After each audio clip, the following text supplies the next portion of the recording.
I don't know what kind of way it is, but like not in a direct way, just so her mother wouldn't feel bad type of a way. But the father didn't leave the family, did he? No. He's married. No. Okay. He probably just worked a lot. Basically, he was kind of like that other dad in that one. I can't remember what the story was, but Where are you going? Where are you yeah, basically he just stayed out of it.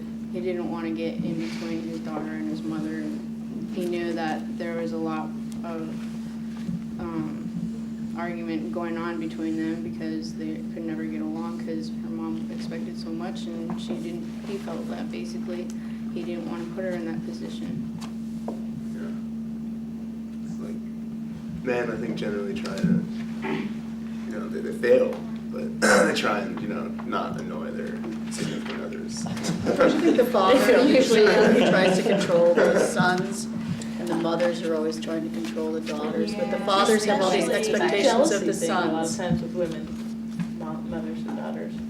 Well, especially in that culture where it's very patriarchal and a woman is thought less of. It's just interesting.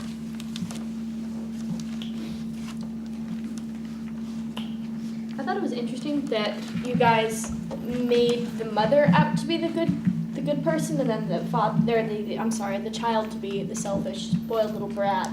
I definitely got the portrayal that the woman was an evil, cantankerous bitch, and she was definitely looking for the glory and living through her daughter. But in all three you kind of took that thing, and I feel like I took the wrong path on it. But yeah, I thought that was really interesting. I think you can go both ways on it. Yeah, I think you could. Because her Definitely. dad could have been more chill and been like, yeah, you cried on your mom, right on. But she was like, oh, what are you doing? Embarrassing me. She's also pretty young. Yeah. So- I mean, if you were on the cover of Yeah. Life and your mom was just carrying it around, not that happened in the story, but it'd be pretty cool. Be like, yeah, I'm on Life. Mom introduced me. I I don't don't know. know, I think 7-year-olds though, at around that age, they're kind of a little shy and embarrassed and, don't like to be up there. Well, yeah, I think it's kind of really age appropriate. They hate it when we Talk about them, they talk about them, they blush. hate that. That's basically that, like how you guys were saying, that she really didn't like it and she's going through that phase in her life, but she just really doesn't understand her mother's appreciation for her and how well she is a good national chess player. And just, she doesn't understand until later after as she grows up and she finally realized she lost all of her invisible strength. Well, they're kind of like the chess game. They won't move. Their moves are not. It's like she can't move either. I thought her extremely humbleistic instead of the other way around. Because you guys talked about how she was a spoiled brat, but being that far away from Grandmaster is amazing, especially for her age. And she didn't care about the publicity or anything else that was going on around her. She cared about the chess game and the way that it was played. So to me, she was being more humble because she didn't want to be portrayed. She didn't want to be put on a pedestal. I thought so too, because during the chess games, she sat how her mother wanted her to pose. I definitely got the same impression that her mother was just, okay, you're my little prodigy and you have to be perfect. Because I didn't see her as being spoiled. You brag about what you were doing, go out and do this, that, and the other thing. But the way she talks about it is all strategy. She talks about how she goes out and she does it, and everything is chess-wise, including the way she works her life, to me. Well, how I got it, just towards her mother, she was really kind of, just, I don't know, maybe angry or just spoiled towards her mother. Her mother part where she's standing over her and watching I wouldn't make that move. And she's just like, Mom, go away. You're annoying me. I need to practice, but at the same time, her mom's the one that's giving her her ability to be able to see those secrets and see her traps. How so? Well, it shows it at the very end. She goes against her mother and the invisible strength. Her mom gave her the invisible strength. And as soon as she went against her mother, she lost it. I think the movie definitely gave more light to the story and almost made me, I thought it was different somehow. You know what I mean? In the book, I didn't get the impression that she was a spoiled little brat. But then in the movie, they totally made it that way. Did you hear me? It's whoa. Yeah. That's just interesting. Well, in the Joy Luck Club, it's actually mostly written from kind of an autobiographical standpoint of Amy Tan, where her mother, Waverly lives on her street, and she's, the famous kid, and so Amy Tan's mom wants her to be famous too, and starts making her go to piano lessons.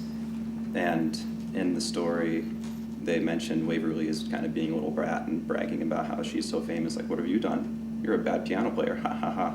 So I think Amy Tan's not really sympathetic to Waverly as a character.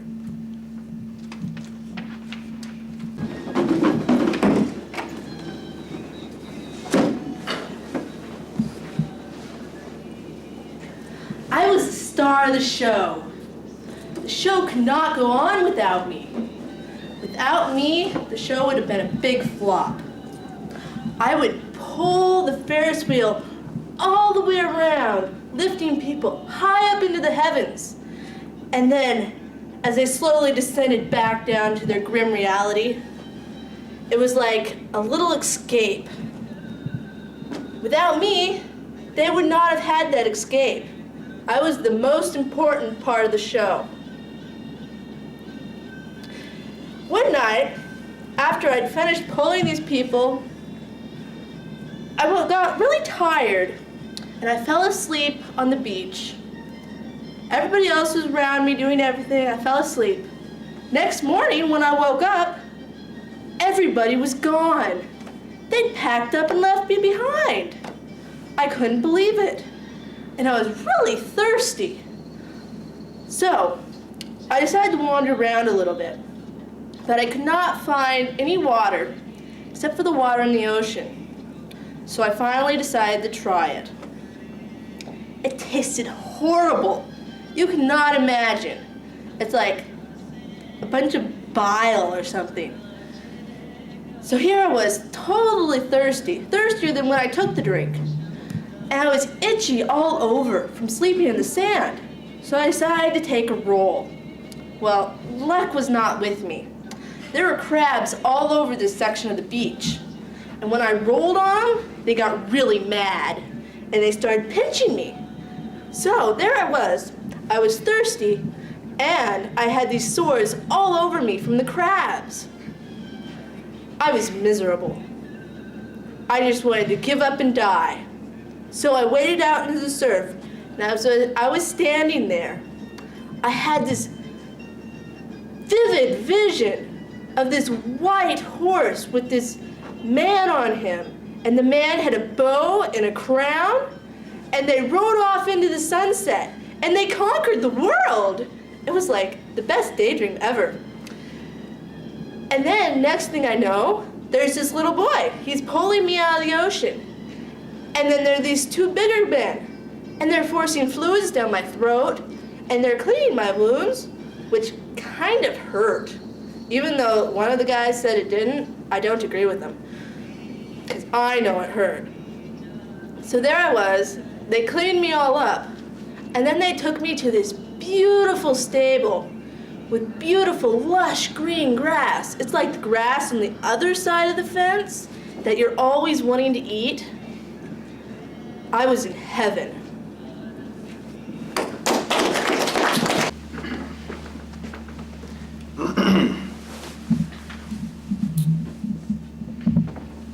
You've got a big business deal coming up. Got to prove to the department vice president that you're a big enough man to handle the Wilkinson contract. Oh no, you're low on testosterone? Feeling weak and insecure? Good thing you remembered your Scotch man stash. Slap it on, smile, oops. Test it first.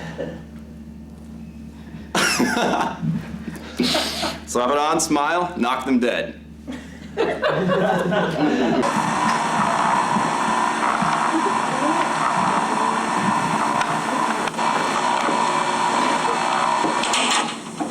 Welcome, have a seat.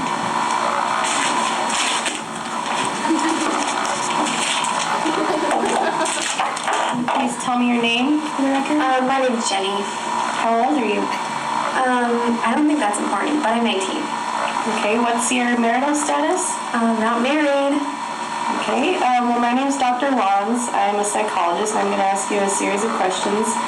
Please answer each question thoroughly, and if it's too difficult to answer, please say pass. The answers you give me can't be used against you, and the information can't be shared with anybody. So, Jenny, why do you think you're here today? Well, I really don't have any idea. I mean, my mom, she was just freaking about something, and I just don't know what it is. I mean, my life's fine, and I don't think I need to be here because I have my friends to talk to, and yeah, so I don't know why I'm here besides my mother. Hello. See.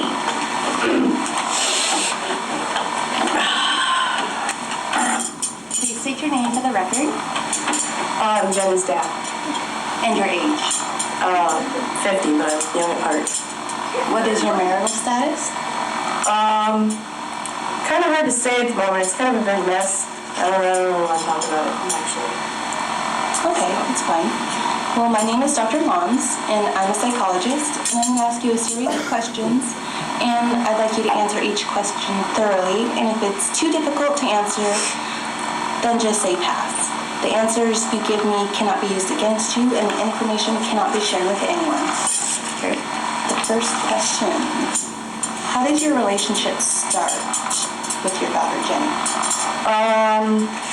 Well, I'd say that we began our romantic and physical relationship when Jenny was about 8 or 9.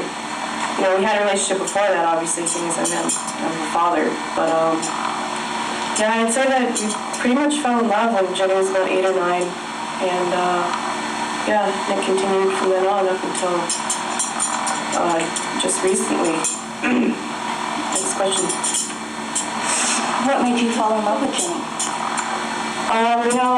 Jenny reminds me a lot of her mother. I mean, the good aspects of her mother, and a lot of myself. She's very free-spirited. She's very smart, very pretty girl.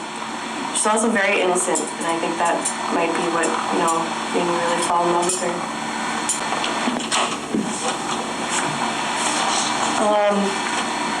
Welcome. My name is Dr. Wands. I'm glad to have you here. Please state your name. What's your name? I'm Jenny's mom. And what is your age? Old enough. Okay. Well, what's your marital status? Well, at this point, it's pretty much in the crapper. Yeah.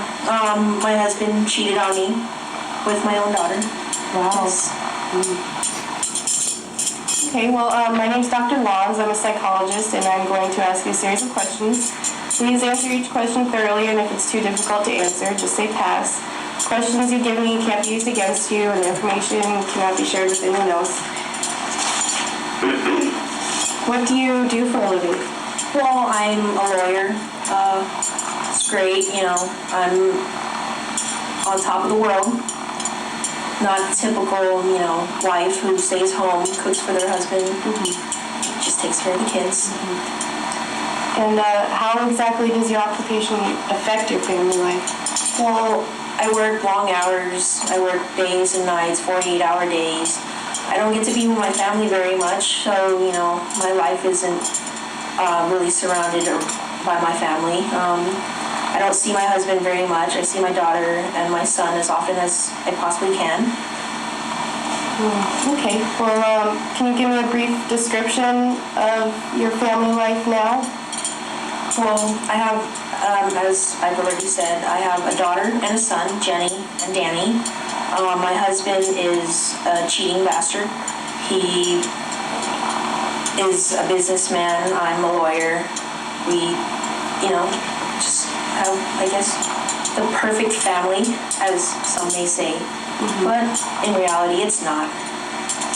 Hello, welcome to therapy. Please have a seat. Please tell me your name. State your name for the record. My name is Glenn. And what's your age? I'm 19. And your marital status? Or? I'm single. I'm too young to be married. Okay, well, My name is Dr. Lawrence. I'm a psychologist, and I'm going to ask you a series of questions. Please answer each question thoroughly, and if it's too difficult to answer, please say pass. The answers you give me can't be used against you, and the information can't be shared with anyone else. I guess first of all, do you know why you're here today, Glenn? No, not really.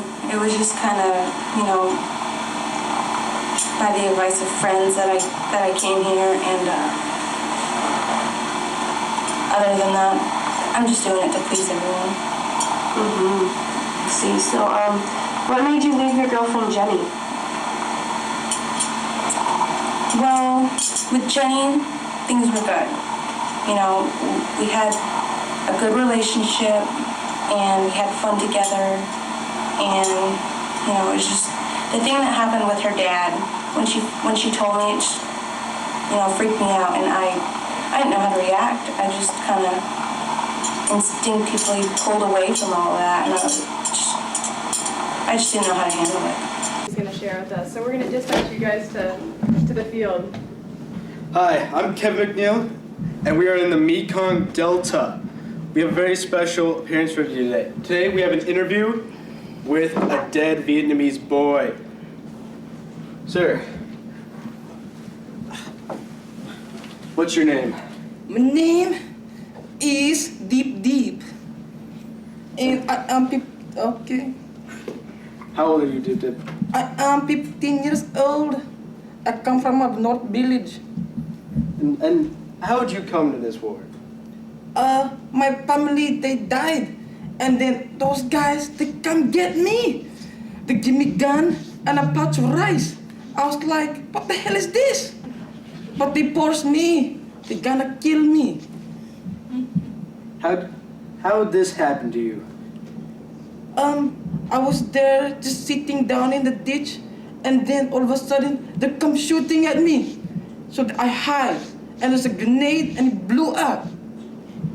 And then that is all. There you have it, from a dead Vietnamese boy.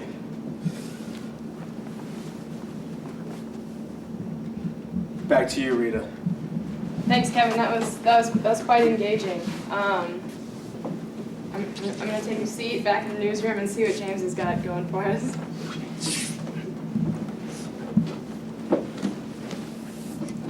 Okay, well, for you viewers out there tonight, we have something special for you. While we had a reporter in Vietnam, we were able to obtain exclusive footage with real, actual soldiers in Vietnam, giving down-to-earth, real answers about about what was going on in the war. And so we compiled their answers into a movie clip, and we're here to play it for you tonight, the first time on national television. So, enjoy. Turn over. Stay with me. Place of the interviews, roll 34. Well, like you see, you know, it's a major city, so we have to assault with tanks. We roll in the streets, so they send us in first to squad, make sure that there are no Vietnamese waiting with B-40 rockets to blow the tanks away. So we clear it out and we roll the tanks in, basically blow the place to hell. When we're in Hue City, it's like a war, you know, like what I thought about a war, what I thought a war was supposed to be. There's the enemy, kill them. Well, I don't think there's any question about it. I mean, we're the best. I mean, all that bullshit about the air cav, when the shit really hits the fan, who do they call? They call Mother Green and her killing machine. Do I think America belongs in Vietnam? I don't know. I belong in Vietnam. I'll tell you that. Can I quote LBJ? I will not send American boys 8,000 or 10,000 miles around the world to do a job that Asian boys ought to be doing for themselves. Heaven. In heaven, you're in heaven. Are you in? Can I get your name? Can I get your name? Ted Lavender. Ted Lavender. Ted Lavender. Ted Lavender. Ted Lavender. Was it once Theodore, perhaps? Ted Lavender. I don't. Flower for you. Oh, Thanks, Patricia. thank you. Hey, thank you, sir. You beat me, but it's okay. Okay.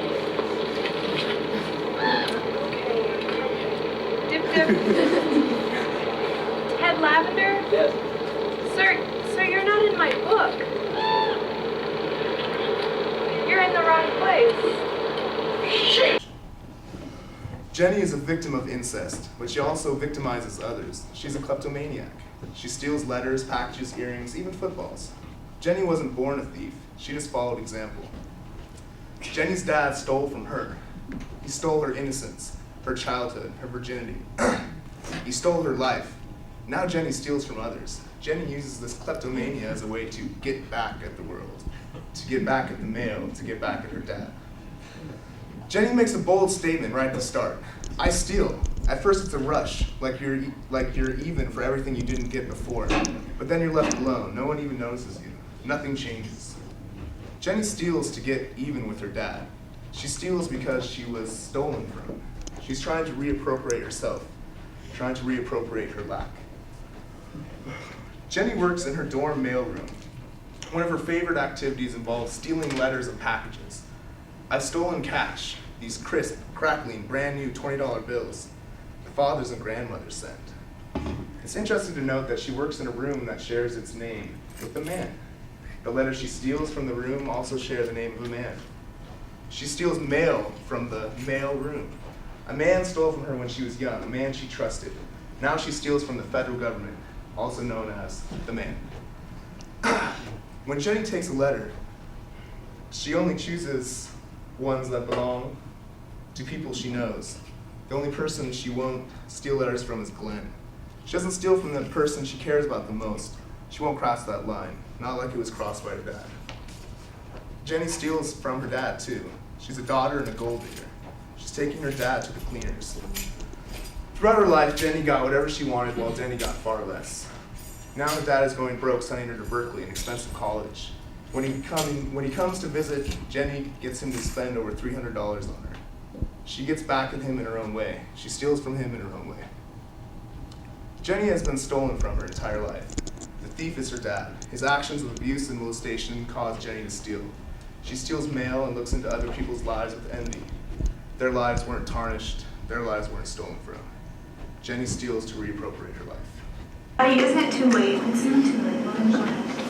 Bless us, O Lord, and these thy gifts which we are about to receive from thy bounty through Jesus Christ our Lord. Amen. I still say it was too late. Susan, I decided I'm going to be a nun. Susan.